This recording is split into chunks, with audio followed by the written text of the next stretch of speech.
अस्सलाम वालेकुम दोस्तों, मेरा नाम मोहम्मद गुफरान। मैं आपका इस्तकबाल करता हूँ एक इस्लामिक इन्फॉर्मेशन वाले शो के अंदर, जिसमें आपके कुछ सवाल होंगे और वो सवाल का जवाब हमारे ख़ास भाई, हमारे ख़ास दोस्त देंगे इंशाअल्लाह। तो ऐसा है, बहुत सारे मैंने एक पोस्ट डाली थी, उस पोस्ट में बहुत सारे भाइयों के सवाल आए, बहुत सारी बहनों के सवाल आए। तो इंशाअल्लाह आज उस सवालों के जवाब दिए जाएंगे। उनमें से एक सवाल है सेटिस्फाइंग वीडियोज़ का। अस्सलाम वालेकुम भाई। वालेकुम अस्सलाम व रहमतुल्लाह। भाई मेरा आपसे ये सवाल है कि अगर घर के मेंबर्स जैसे कि नानी घर में झगड़े वगैरह करवाएं, आए दिन तमाशा करें, तो क्या ये अल्लाह की रज़ा है?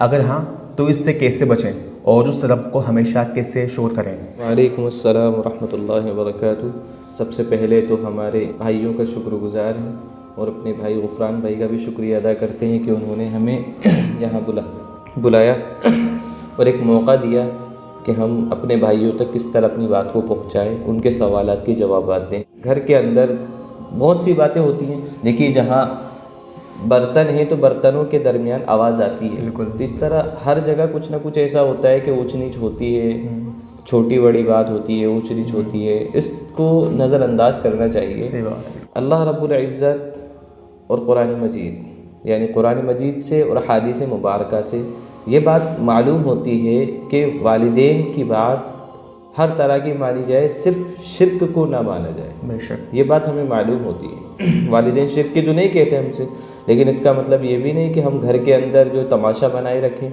जिसको हम लेकर आए हैं उसको भी हम तमाशा बना करके रखें। बड़ों की बात भी मानी जाए, जितना हो सके बर्दाश्त करें और दोनों के हक़ को बराबर अदा करने की कोशिश करें।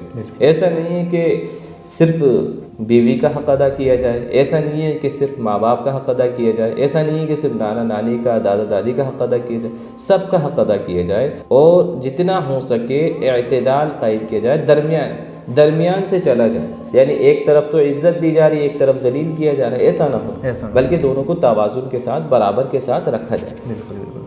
माशाल्लाह, बहुत बेहतरीन उम्दा जवाब दिया भाई ने, और इंशाल्लाह मैं उम्मीद करता हूँ अब तक आपका जवाब पहुँच गया होगा और इंशाल्लाह आप और सवाल कर सकते हैं। अगला सवाल क्या है SDB फैक्ट्स ने। अस्सलाम वालेकुम भाई। वालेकुम अस्सलाम व रहमतुल्लाह।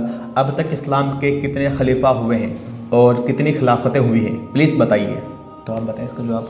4 खलीफा हैं जो मशहूर हैं। नंबर 1 जो खलीफा हैं हज़रत अबू बकर सिद्दीक़ रज़ी अल्लाह अन्हु, दूसरे खलीफा हज़रत उमर रज़ी अल्लाह अन्हु, तीसरे हज़रत उस्मान गनी रज़ी अल्लाह अन्हु और चौथे खलीफा हज़रत अली रज़ी अल्लाह अन्हु। ये 4 खलीफा हैं जो बहुत मशहूर हैं, बहुत मारूफ़ हैं, इनको सब जानते हैं, हर एक ईमान वाला इनको जानता है। उसके बाद जो खिलाफत आई वो खिलाफत न रही बल्कि बादशाहत में तब्दील हो गई। वो फिर बादशाहों का दौर रहा। इस्लामी बादशाह वो हज़रत मुआविया रज़ी अल्लाह अन्हु, खिलाफत बनु उमैया, खिलाफत बनु अब्बास, खिलाफत बनु उस्मान, ये इसमें खिलाफत चलती रही। और आखिरी जो खिलाफत हमारी ख़त्म हुई तुर्की के अंदर 1924 के अंदर, खिलाफत उस्मानिया, जिसको तोड़ा गया और ख़त्म किया गया, ये आखिरी खिलाफत थी। ये हमारे भाई के सवाल का जवाब है। बिल्कुल। अगला सवाल किया है मोहम्मद जिशान भाई ने। गोपालन भाई, अरे यार मेरा नाम गुफरान भाई है, गुफरान, गोपालन कर लिया ना, चलो कोई दिक्कत नहीं। गुफरान भाई, तंबाकू खाना कैसा है, इसकी एक वीडियो बना दो। तो आप बताएं, तंबाकू खाना, सिगरेट पीना, ये कैसा है इस्लाम के अंदर? देखिए, ये एक तरह का नशा है। तंबाकू खाना, हर वो चीज़ जो आपको किसी चीज़ का आदी बना दे उसको नशा है। बिल्कुल। आप मोबाइल चलाने के आदी हो जाए, ये भी एक नशा है। कोई दूसरी चीज़ जिसके आप हर वक्त आदी हो जाए कि आप उसको अगर उसको अंजाम न दें, उसको ना करें तो उस वक्त तक आपको चैन ना है, ये चीज़ ऐसी है जो आपको नशे में ले आती है। नशा करना, आजकल स्मैक का नशा चलता है, कोकीन हुआ, ड्रग्स हुआ, ये सब हराम है। कुरान मजीद के अंदर अल्लाह रब्बुल इज़्ज़त ने जो बात फरमाई, या अय्युहल्लज़ीना आमनू इन्नमल खम्रु वल मैसिर वल अंसाब, शराब को और सारी चीज़ों को अल्लाह रब्बुल इज़्ज़त ने जो कहा है रिज्सुम मिन अमल शैतान, शैतान के अमल से करार दिया गया कि शैतान के अमल की नजिस चीज़ है, यानी गंदी चीज़ है, शैतान के अमाल में से है। और जो भाई का सवाल है कि तंबाकू खाना कैसा है, तो तंबाकू खाना, बाज़ लोग तो इस तरह के होते हैं उनको कोई फ़र्क नहीं पड़ता। पहली मर्तबा जब कोई खाता है तो उसको तो चक्कर आ जाते हैं, लेकिन जब कोई बाद में खाने लगता है तो उसको इस तरह का आदी हो जाता है कि कोई फ़र्क ही नहीं पड़ता, उसको नशा ही नहीं आता। बस वो ये कि आदत ऐसी पड़ जाती है, लत ऐसी पड़ जाती है, उसको ना खाए तो काम ना हो, हाथ पैर ना चले। اس کا دماغ کام نہ کرے، یہ ایک طرح کا نشہ، اس سے بچنا چاہیے لوگوں کو، اور جتنا ہو سکے اس سے خود بچیں، دوسروں کو بھی بچائیں۔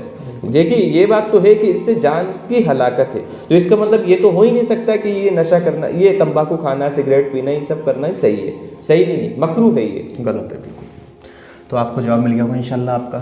اگلا سوال ہے بھائی کا اصغر علی کا، غفران چچا اچھا ٹھیک ہے، غفران بھائی بیٹھ کر نماز پڑھنا کیسا ہے؟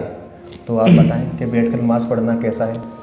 بیٹھ کر نماز پڑھنا بغیر کسی عذر کے یہ تو صحیح نہیں ہے۔ بیٹھ کر نماز تو اس وقت پڑھی جاتی ہے جب کوئی تکلیف ہو، جب کوئی پریشانی ہو، جب کسی مصیبت میں ہو یا کوئی چوٹ لگ گئی ہو، تو اس وقت بیٹھ کر نماز پڑھی جاتی ہے۔ لیکن ہاں ہمارے یہاں ایک رواج بنتا چلا جا رہا ہے کہ ہم لوگ ہر نماز کے بعد کے اندر جو 2 رکعتیں نفل ہوتی ہیں ان کو بیٹھ کر پڑھتے ہیں، جیسے ظہر کی نماز کے اندر آخر کی 2 رکعتیں نفل تو وہ بیٹھ کر پڑھتے ہیں۔ حدیث پاک میں تو یہ آتا ہے ان تعبد اللہ کأنک تراه فإن لم تکن تراه فإنه یراک، کہ تم اللہ کی عبادت اس طرح کرو کہ وہ تم اس کو دیکھ رہے ہو، کس کو؟ اللہ کو دیکھ رہے ہو، اور اس طرح بھی نہیں ہو سکتا تو کم سے کم یہ تصور کر لو کہ اللہ دیکھ رہا ہے۔ جب ہم اللہ کے سامنے کھڑے ہیں عبادت کر رہے ہیں تو پھر ہمیں عبادت کریں، ہم نے فرض پڑھے، سنتیں پڑھی، تو اس وقت تو ہمیں اور شوق آنا چاہیے کہ ہم اور کھڑے ہو کر کے عبادت کریں۔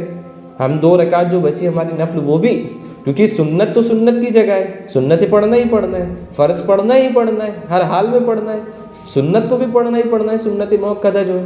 اب جو نفل ہیں یہ تو ہمارے کھاتے کی چیز ہے، اس کو اگر ہم پڑھیں گے یہ تو ہمارا بینیفٹ ہے۔ اب ہم بینیفٹ کو اس طرح پڑھیں کہ اس کو زیادہ اہمیت نہ دیں، لیکن کوشش ہی کرے کہ کھڑے ہو کر ہی نماز پڑھے، اگر کوئی عذر ہو، کوئی تکلیف ہو تو بیٹھ کر پڑھ لیں۔ اگلا سوال کیا ہے مائی بیوٹیفل اسلام نے، مجبوری میں پینٹ فولڈ کر کے نماز پڑھنا کیسا ہے؟ تو آپ بتائیں کہ مجبوری میں پینٹ فولڈ کر کے نماز پڑھنا کیسا ہے؟ ہمارے بھائی نے بہت اچھا سوال کیا ہے، معلوم نہیں بھائی ہیں کہ بہن ہیں، لیکن سوال بہت اچھا کیا ہے بالکل کہ پینٹ فولڈ کر کے نماز پڑھنا کیسا ہے۔ حدیث پاک میں اللہ کے رسول صلی اللہ علیہ وسلم نے یہ بات فرمائی، لا ينظر اللہ الی من جر ازارہ بطرا، کہ اللہ رب العزت قیامت کے دن اس شخص کی طرف نظر بھی نہیں اٹھائیں گے جو اپنے پائنچے کو، جو اپنے پیجامے کو، جو اپنی پینٹ کو، جو اپنی پتلون کو ٹخنے سے نیچے لے کر جائے، ٹخنے سے نیچے لٹکائے یا ٹخنے سے نیچے تک پہنے، اللہ رب العزت اس کی طرف نگاہ نہیں ڈالے گا، اس کی طرف دیکھے گا بھی نہیں۔ ینظرو کا لفظ ہے حدیث پاک کے اندر، اللہ کے رسول صلی اللہ علیہ وسلم نے فرمایا۔ جان بوجھ کر کے پینٹ کو ٹخنے سے نیچے تک پہننا یہ صحیح نہیں ہے، حرام ہے، کیونکہ آپ حدیث کی خلاف ورزی کرتے ہو۔ اللہ کے رسول فرما رہے ہیں کہ بھائی اللہ تعالیٰ نہیں دیکھے گا اس بندے کی طرف جو پائنچے کو نیچے لٹکائے، تو اس کا مطلب یہ ہے کہ اللہ کے رسول کے بات کی خلاف ورزی ہوئی، تو اس لیے یہ ایسا کرنا، جان کر کے کرنا تو حرام ہے۔ لیکن یہ جو آج کل چلن چلا جا رہا ہے کہ بھئی پینٹ کو فولڈ کر کے نماز پڑھتے ہیں، یہ چلن غلط ہے۔ ہم کیا سمجھانا چاہ رہے ہیں کہ اللہ رب العزت کی ذات ہمارے کپڑوں سے زیادہ عزیز ہے؟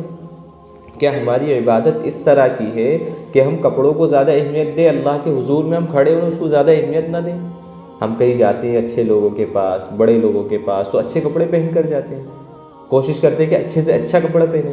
کسی پارٹی میں جاتے ہیں، کسی فنکشن میں جاتے ہیں، کسی ریسیپشن میں جاتے ہیں تو بہت اچھے کپڑے پہن کر جاتے ہیں۔ تو اللہ کے دربار میں آ رہے ہیں تو ہم کیا اچھے کپڑے، ایسے کپڑے نہیں پہن کر آئیں گے جس سے اللہ تعالیٰ خوش ہو؟ تو کوشش ہی کرنی چاہیے کہ صحیح کپڑے پہنے جائیں، آپ کو فولڈ نہ کرنا پڑے۔